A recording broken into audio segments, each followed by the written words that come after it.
ಅಭಿಮಾನಿಗಳ ಅಪ್ಪು ಕಾರ್ಯಕ್ರಮಕ್ಕೆ ಚಿತ್ರರಂಗದ ಹೆಸರಾಂತ ಬರಹಗಾರರು ನಮ್ಮೊಟ್ಟಿಗಿದ್ದಾರೆ. ಕನ್ನಡದ ರೂಪಕ ಶಕ್ತಿಯನ್ನ, ಕಾವ್ಯ ಸೌಂದರ್ಯವನ್ನ ಕನ್ನಡ ಹಾಡುಗಳಿಗೆ ಕೊಟ್ಟಂತಹ ಬರಹಗಾರರು ಜಯಂತ್ ಕಾಯ್ಕಿಣಿ ಸರ್, ದಯಮಾಡಿ ವೇದಿಕೆ ಮೇಲೆ ಬರಬೇಕಾಗಿ ಕೋರಿಕೆ ಪ್ಲೀಸ್.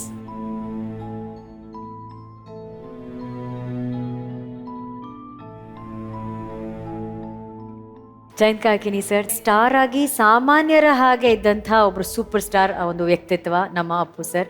ಅವರ ಬಗ್ಗೆ ನಿಮ್ಮ ಮಾತು ಪ್ಲೀಸ್. ಸಿಂಗನಲ್ಲೂರು ಪುಟ್ಟಸ್ವಾಮಯ್ಯನವರ ಮೊಮ್ಮಗ, ಮುತ್ತುರಾಜ್ ಮತ್ತು ಪಾರ್ವತಮ್ಮನವರ ಮಗ, ಕನ್ನಡ ಎನ್ನುವಂಥ ಅವಿಭಕ್ತ ಕುಟುಂಬದ ಕಣ್ಮಣಿ ಅದು ನಮ್ಮ ಅಪ್ಪು.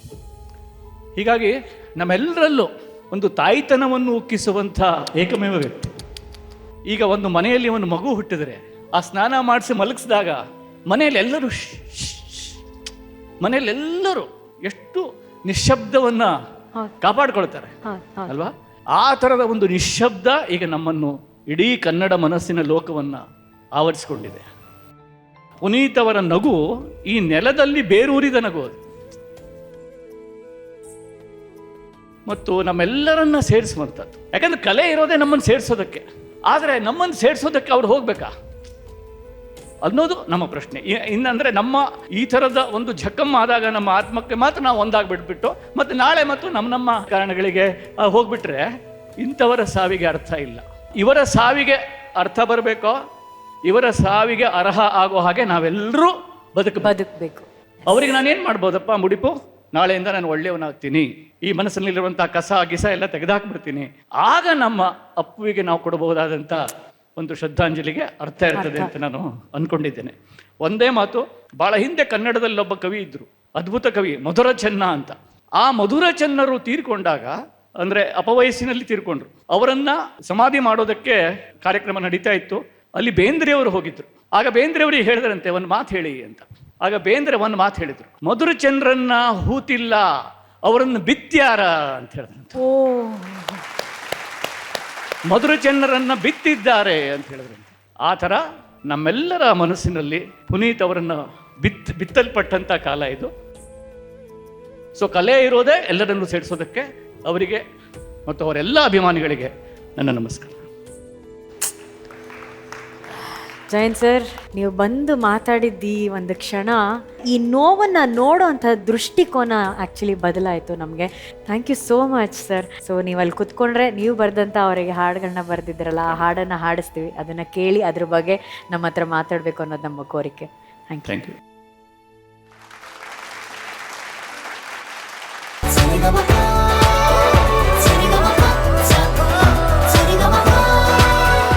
ಅಭಿಮಾನಿಗಳ ಅಪ್ಪು ಕಾರ್ಯಕ್ರಮಕ್ಕೆ ಮತ್ತೋರ್ವ ಬರಹಗಾರನ ಸ್ವಾಗತಿಸುವಂತಹ ಸಮಯ. ಬೆಳ್ಳಿ ತೆರೆಯನ್ನ ಅಕ್ಷರಗಳ ದೀಪಗಳಿಂದ ಬೆಳಗಿದ ಗೀತ ರಚನೆಕಾರ ಶ್ರೀಯುತ ನಾಗೇಂದ್ರ ಪ್ರಸಾದ್ ಸರ್ ಅವರು ನಮ್ಮ ಜೊತೆ ಇದ್ದಾರೆ. ಸ್ವಾಗತಿಸೋಣ. ನಾಗೇಂದ್ರ ಪ್ರಸಾದ್ ಸರ್, ಅಭಿಮಾನಿಗಳ ಅಪ್ಪು ಬಗ್ಗೆ ಮಾತಾಡ್ತಾ ಇದ್ದೇವೆ ನಾವು. ನಿಮ್ಮ ಹಾಗೂ ಅವರ ಒಡನಾಟ, ಅಂಡ್ ನೀವು ಅವರಿಗೆ ಮೊದಲನೇ ಬಾರಿ ಬರೆದಾಗ ಅವ್ರು ನಿಮ್ಗೆ ಹೇಳಿದಂಥ ಮಾತು ದಯಮಾಡಿ ಹಂಚ್ಕೊಳ್ಳಿ. ಮೊದಲಿಗೆ ಹೀಗೆ ಮಾತಾಡಬೇಕಾದ ಸಂದರ್ಭ ಬರುತ್ತೆ ಅಂತ ಕನಸು ಮನಸ್ಸಿನಲ್ಲೂ ಊಹಿಸಿರಲಿಲ್ಲ. ಈ ಸೂತಕ ಬದುಕಿನಲ್ಲಿ ಸದಾಕಾಲ ಕಾಡುತ್ತೆ.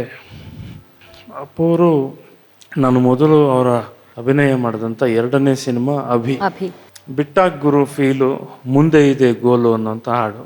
ಒಂದು ಸಂದರ್ಭ ನನಗೆ ನೆನಪು ಬರುತ್ತೆ. ಅಣ್ಣವ್ರ ಜೊತೆ ಒಂದು ಫೋಟೋ ತಕ್ಕೋಬೇಕು ಅಂತ ಭಾಳ ಆಸೆ ಇತ್ತು. ಒಂದು ಸಣ್ಣದೊಂದು ಕ್ಯಾಮರಾ ತಗೊಂಡು ಅವ್ರ ಮನೆಗೆ ಹೋಗಿದ್ದೆ ಒಂದು ದಿವಸ.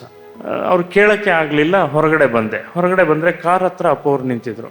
ಏನು ಸಾರ್ ಇಷ್ಟು ಬೇಗ ಹೊರಟ್ಬಿಟ್ರಿ ಅಂತ ಮಾತಾಡಿದ್ರು. ಇಲ್ಲ ಸರ್, ಇವತ್ತು ನನ್ನ ಬರ್ತಡೇ, ನಾನು ಬೇಗ ಮನೆಗೆ ಹೋಗ್ಬೇಕು ಅಂದೆ. ಅಯ್ಯೋ ಹೌದಾ, ಹೇಳಲೇ ಇಲ್ಲ ಅಂತ ಬೇರೆ ಒಂದಷ್ಟೆಲ್ಲ ಮಾತಾಡ್ತಾ ಇದ್ವಿ. 1 ನಿಮಿಷ ಇರಿ ಅಂದರು, ಮಾತಾಡ್ತಾ ಇದ್ವಿ. ಮತ್ತೆ ಒಳಗೆ ಕರ್ಕೊಂಡೋದ್ರು, 1 ನಿಮಿಷ ಬನ್ನಿ ಅಂತ. ಹೋದರೆ ಅಷ್ಟರಲ್ಲಿ ಸಿಗ್ನಲ್ ಮಾಡಿ ಸ್ವೀಟ್ ಬಾಕ್ಸ್ ತರಿಸಿದ್ದಾರೆ ಅಪ್ಪು. ಆ ಸ್ವೀಟ್ ಬಾಕ್ಸ್ ತರಿಸಿ, ಅಪ್ಪಾಜಿ ಇವ್ರ ಬರ್ತಡೇ ಹೇಳಲೇ ಇಲ್ಲ ನೋಡಿ ಅಂತ ಹೇಳಿ ಸ್ವೀಟ್ ಬಾಕ್ಸ್ ಎಲ್ಲ ಸ್ವೀಟ್ ತಿನ್ಸಿದ್ರು. ಅಪ್ಪಾಜಿನೂ ತಿನ್ಸಿದ್ರು. ನನಗನ್ಸಿದ್ದು ನಾನೊಬ್ಬ ಬರಹಗಾರ, ನನ್ನನ್ನು ಹ್ಯಾಪಿ ಬರ್ಡೇ ಅಂತ ಹೇಳಿ ಕಳಿಸ್ಬೋದಾಗಿತ್ತು ಅವರು. ಆದರೆ ಒಂದು ಸ್ವೀಟ್ ಬಾಕ್ಸ್ ಎಲ್ಲ ತರಿಸಿ ತಿನ್ನಿಸಿ ಅವರೇ ಫೋಟೋಗಳು ತೆಗೆದು ಅಷ್ಟೆಲ್ಲ ಆತ್ಮೀಯತೆ, ಆ ಪ್ರೀತಿ ಕೊನೆಯ ತನಕವೂ ಇತ್ತು. ಇದ್ದಕ್ಕಿದ್ದ ಹಾಗೆ ಹೀಗೆ ಕಾಣೆ ಆಗ್ಬಿಟ್ರೆ ಏನು ಹೇಳ್ಬೇಕು ಗೊತ್ತಾಗ್ತಿಲ್ಲ. ದೊಡ್ಡ ನಿಟ್ಟುಸಿರಷ್ಟೇ. ಸರ್, ನಿಮ್ಮ ದುಃಖ ನಮ್ಗೆ ಅರ್ಥ ಆಗುತ್ತೆ, ಯಾಕಂದ್ರೆ ಆ ದುಃಖದಲ್ಲಿ ನಾವು ಮುಳುಗಿದ್ದೀವಿ. ನಿಮ್ಮ ರಚನೆಯ ಹಾಡುಗಳು ಇವತ್ತು ನೀವಿಲ್ಲಿದ್ದೀರಾ, ಅಭಿಮಾನಿಗಳ ಅಪ್ಪು ಕಾರ್ಯಕ್ರಮದಲ್ಲಿ ಆ ಹಾಡುಗಳನ್ನ ಕೇಳ್ತಾ ಒಂದಷ್ಟು ಮಾತನಾಡೋಣ. ನೀವು ದಯಮಾಡಿ ಆಸೀನ್ಯರಾಗಬೇಕಾಗಿ.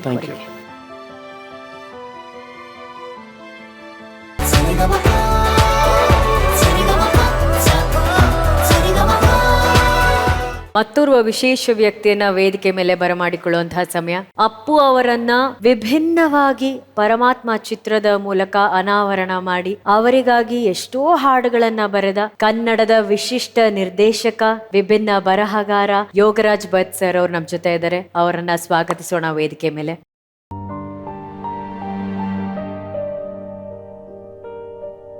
ಯೋಗರಾಜ್ ಸರ್, ಅವ್ರ ಬಗ್ಗೆ ಹಾಡುಗಳನ್ನ ಬರೆದಿದ್ದೀರಾ. ಅದ್ಭುತವಾದಂಥ ಸಿನಿಮಾ.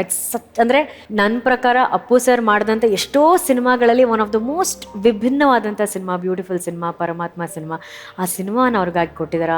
ನಿಮ್ಮ ಹಾಗೂ ಅವರ ಮಧ್ಯದಲ್ಲಿದ್ದಂತಹ ಒಂದು ನಂಟು, ಆ ಬಾಂಧವ್ಯ ಒಂದಷ್ಟು ಹಂಚ್ಕೊಳ್ಳಿ ಅಪ್ಪು ಸರ್ ಬಗ್ಗೆ ನಮ್ಮ ಜೊತೆ. ಅದನ್ನ ಹೇಳೋದಕ್ಕೆ ಈಗ ಅವ್ರಿಲ್ಲ.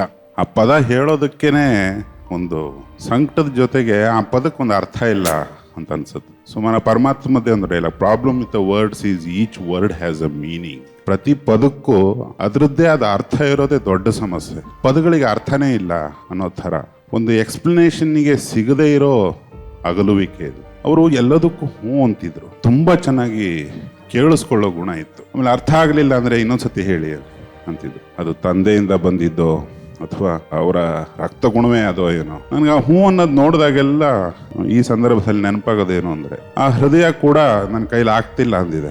ಸ್ವಲ್ಪ ನಿಂತ್ಬಿಡ್ತೀನಿ ಅಂದಾಗ ಹೂ ಅಂದ್ಬಿಟ್ಟಿದ್ದಾರೆ ಅವರು. ಅಷ್ಟು ವಿನಯ, ಅಷ್ಟೊಂದು ಒಳ್ಳೆತನ, ಏನೇನೋ ಸೇರಿದ್ದದು. ಅಪ್ಪು ಅಂದರೆ ಸುಮ್ಮನೆ ಒಂದು ವ್ಯಕ್ತಿ ಅಂತ ಅಲ್ಲ ಆತ. ಒಂದು ಮಗುವಿನ ಮನಸ್ಸು ಈ ವಯಸ್ಸಿಗೂ ಇತ್ತು ಅವ್ರಿಗೆ. ಇಲ್ಲಿರೋ ಪ್ರತಿಯೊಬ್ಬರಿಗೂ ಗೊತ್ತು ಆತನಲ್ಲಿ ಒಬ್ಬ ಮಗು ಇದ್ದ.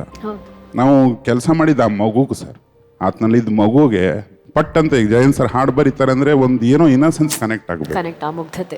ಅಷ್ಟು ಇನ್ನಸೆಂಟ್. ಅದು ನೋಡಿ, ಇಲ್ಲಿ ಒಂದು 10 ಫೋಟೋದಲ್ಲಿ ಒಂದು ಫೋಟೋ ಅವ್ರ ಮಗುವಾಗಿದ್ದಾಗ ಯಾಕೆ ಮಾಡಿದ್ದೇ ಇದೆ. ಅದೊಂದು ವಿಚಿತ್ರ ಅನ್ಸುತ್ತೆ. ಮತ್ತೆ ಇವಾಗ ಅನ್ಸೋದೇನು ಅಂದರೆ, ಈ ಬದುಕಿದ್ದಾಗಿನಕ್ಕಿಂತ ಜಾಸ್ತಿ ಬದುಕು ಈಗ ಶುರು ಆಗುತ್ತೆ ಅವ್ರದ್ದು.